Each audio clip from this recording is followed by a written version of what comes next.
পরীক্ষার প্রশ্ন ফাঁস আর চরম নিয়োগ দুর্নীতির দাবানলে পড়ছে ভারতের রাজধানী দিল্লি।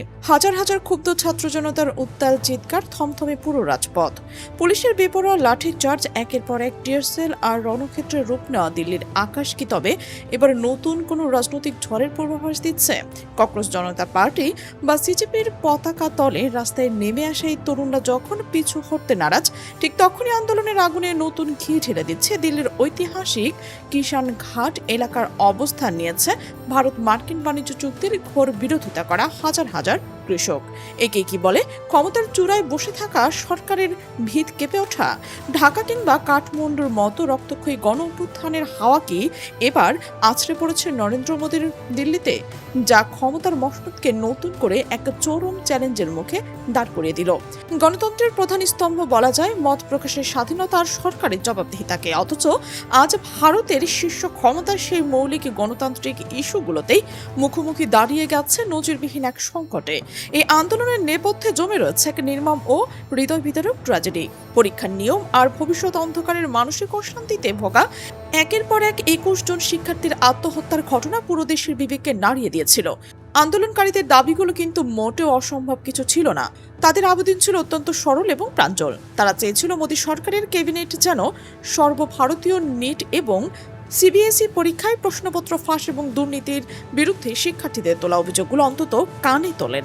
অথচ দেশের সর্বোচ্চ আইনসভা সংসদে এই নিয়ে খোলামেলা আলোচনা করা হোক এবং সরকারের যদি কোনো ভুল থেকে থাকে তবে তা খোলা মনে স্বীকার করে নিয়ে সমাধানের দিকে এগোনো হোক। কিন্তু রাজপথে তরুণদের সেই ন্যায্য চাওয়া জবাবে উল্টো নেমে এলো নির্মম প্রশাসনিক দমনপীড়ন।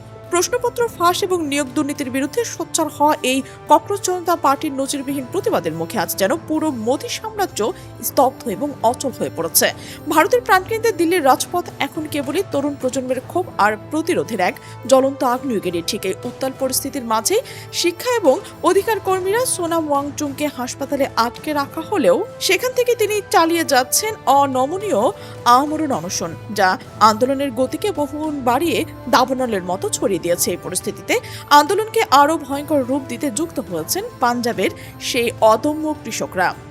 আন্দোলনরত তরুণরা যখন নিজেদের অধিকারের জন্য লড়ছেন, তখন রাজপথের কৃষকদের এই অবস্থার রাজনীতিতে নতুন এক মাত্রা যোগ করেছে। বিশ্লেষকদের মতে ভারতের কেন্দ্রীয় রাজনীতি দীর্ঘদিন ধরে যে উগ্রপন্থী ধর্মীয় অনুশাসন আর বিভাজনের নীতি চাপিয়ে দেওয়ার চেষ্টা চলছে, তার বিরুদ্ধে যদি নতুন তরুণ ও কৃষক শক্তি তাদের উদ্যমকে একত্রিত করতে পারে, তবে মোদী যে রাজনৈতিক ভাবমূর্তি গড়ে তুলেছিল তা মারাত্মক চাপের মুখে পড়বে। কেন্দ্র সরকার যদি এই প্রতিবাদী কণ্ঠগুলোকে শুধুই শক্তি দিয়ে নিষ্পেষণ করতে যায় বা দমনপীড়ন পুরো পথ বেছে নেয়, তখন তা মারাত্মকভাবে ব্যাকফায়ার করতে পারে এবং পুরো দেশের চিত্র এক মুহূর্তে বদলে যেতে পারে। বর্তমানে রাজপথের অবস্থান এই সিজেপি আন্দোলনকারীদের মূল দাবি হলো অবিলম্বে দায়বদ্ধহীন শিক্ষামন্ত্রীর পদত্যাগ নিশ্চিত করতে হবে এবং প্রশ্নপত্র ফাঁস এবং দুর্নীতির কারণে ক্ষতিগ্রস্ত ভুক্তভোগী পরিবারকে যথাযথ ক্ষতিপূরণ প্রদান করতে হবে। কিন্তু বর্তমান বিশ্ব রাজনীতির ইতিহাস বলে ক্ষমতা থাকা শাসকরা সবসময় তাদের সঙ্গীতের অপরাধ বা ভুল অস্বীকার করার চেষ্টা করে। এই সংকটময় মুহূর্তে মোদী যদি কোনো কারণে গো ধরে বসে থাকেন বা নিজের এক রোখা সিদ্ধান্তে অটল থাকেন, তবে আখেরে তার নিজের এবং দলের জন্য রাজনৈতিক ঝুঁকি বহুগুণে বেড়ে যাবে। এমন এক অগ্নিগর্ভ পরিস্থিতি জনমনে এই প্রশ্ন খুবই অস্বাভাবিক যে দিল্লির বাতাসে কি সত্যি ঢাকা কিংবা কাঠমান্ডুর মতো সরকার পতনের হাওয়া ঢুকে গেছে? তবে অনেক বিজ্ঞ রাজনৈতিক বিশ্লেষক মনে করছেন দিল্লির পরিস্থিতি হয় এখনই অদূর বা ক্ষমতার সরাসরি পরিবর্তনের দিকে যাবে না, কারণ ঢাকা বা কাঠমান্ডুর মতো ক্ষমতার ভিত উপড়ে ফেলার মতো সেই সুনির্দিষ্ট শক্ত রাজনৈতিক রূপরেখা বা একক অবকাঠামো এখনো রাজপথের এই আন্দোলনে পুরোপুরি গড়ে ওঠেনি। তদুরূপী ভারতের এই বিশাল এবং জটিল ফেডারেল রাষ্ট্র ব্যবস্থা, যা যুক্তরাষ্ট্রীয় সরকার দ্বারা পরিচালিত, ফলে দেশের কোনো একটি রাজ্য বা নির্দিষ্ট একটি কেন্দ্র বড় আন্দোলন গড়ে উঠলেই যে তার সাথে সাথে অন্য সব রাজ্য হুবহুব ছড়িয়ে পড়বে, তেমনটি ভেবে নেওয়া হয়তো কিছুটা তাড়াহুড়ো হয়ে যাবে। পরিসংখ্যান বা সম্ভাবনার সমীকরণ বলতে গেলে আন্দোলনের মাধ্যমে সরকার পতনের সম্ভাবনা যদি আগে বা 1% কাছাকাছি ধরা হতো, তবে সাম্প্রতিক সময়ে গণবিক্ষোভ, কৃষক এবং ছাত্রদের অভূতপূর্ব সংহতি এবং দেশের বিভিন্ন প্রান্তরে ছড়িয়ে পড়া অসন্তোষের কারণে সেই সম্ভাবনা হয়তো বেড়ে এখন 200 থেকে গিয়ে পৌঁছেছে। অঙ্কের ভাষায় এটি এখনো খুবই ছোট একটি সংখ্যা বলে মনে হতে পারে, কিন্তু সম্ভাব্যতার দৃষ্টিকোণ থেকে এটি আগের তুলনায় ঠিক দ্বিগুণ বৃদ্ধি পেয়েছে। রাজনৈতিক বিশ্লেষণে অনেক সময় এমন সামান্য পরিবর্তনও অত্যন্ত তাৎপর্যপূর্ণ হয়ে ওঠে, কারণ রাষ্ট্রীয় রাজনীতির বড় পরিবর্তনের সূচনা প্রায় খুব ক্ষুদ্র ইঙ্গিত হয়ে শুরু হয়। ইতিহাসের বহু ঘটনায় দেখা গেছে দীর্ঘ সময় ধরে আপাত দৃষ্টিতে দুর্বল বা বিচ্ছিন্ন প্রতিবাদ এক সময় বৃহৎ গণ আন্দোলনের রূপ নিয়েছে। অবশ্য প্রতিটি দেশের রাজনৈতিক বাস্তবতা, সাংবিধানিক কাঠামো, নির্বাচন ব্যবস্থা, প্রশাসনিক সক্ষমতা এবং জনসমর্থনের ধরন ভিন্ন, তাই কোনো নির্দিষ্ট ফলাফলের আগাম নিশ্চিত করে বলা যাবে না। তবে এতটুকু বলা যায় যে যখন এই ইস্যুতে কৃষক, ছাত্র, শ্রমজীবী মানুষের একটি অংশ এবং বিভিন্ন সামাজিক গোষ্ঠীর মধ্যে সমন্বয়ের লক্ষণ দেখা যায়, তখন রাজনৈতিক মহলে এই পরিস্থিতিকে গুরুত্ব দিয়ে মূল্যায়ন করা হয়।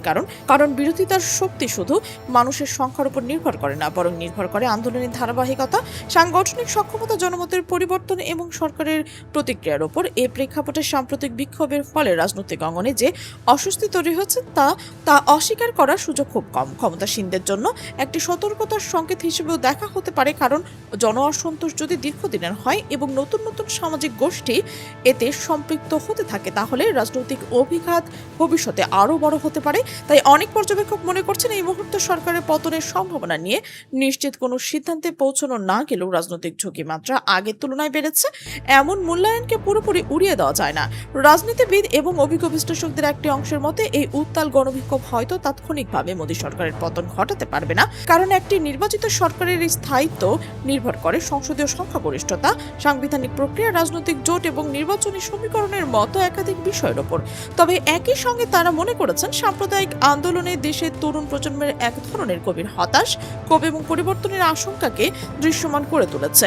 বিশেষ করে জেনজি এবং উদীয়মান তরুণদের একটি অংশ যেভাবে সামাজিক যোগাযোগ মাধ্যম, বিশ্ববিদ্যালয় ক্যাম্পাস এবং রাজপথে তার রাজনৈতিকভাবে গুরুত্বপূর্ণ একটি বার্তা বহন করছে। এই পরিস্থিতি নরেন্দ্র মোদীর টানা তৃতীয় মেয়াদের সর্বোচ্চ বড় ভাবমূর্তিগত চ্যালেঞ্জগুলোর একটি হিসেবে বিবেচিত হতে পারে বলে অনেক বিশ্লেষক মত দিচ্ছেন, কারণ এটি সরকারের জন্য প্রশাসনিক নিয়ন্ত্রণ বজায় রাখা যেমন গুরুত্বপূর্ণ, তেমনি জন আস্থা ধরে রাখাও সমান গুরুত্বপূর্ণ।